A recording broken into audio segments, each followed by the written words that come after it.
I love you so much always and forever, my God. Pag nakikita ko mga ganitong comment, hindi ko talaga mapigilan na mag-share ng thoughts ko about sa gratefulness ng Panginoon, faithfulness and severity ng Panginoon. Almighty talaga siya. Wala siyang katulad.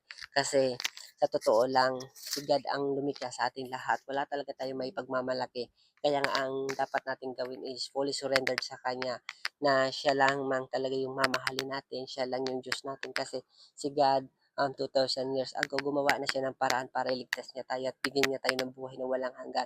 Minsan hindi natin na-appreciate yun kasi hindi natin napapahalagahan yung ginawa niya. Kaya nga kung mapapahalagahan natin, mapapasabi ka na lang, Lord, I love you, I praise you, I honor you because you are worthy for this. Kasi napakabuti mo at talagang napaka lakas mo, Lord, para para gawin itong para iligtas kami.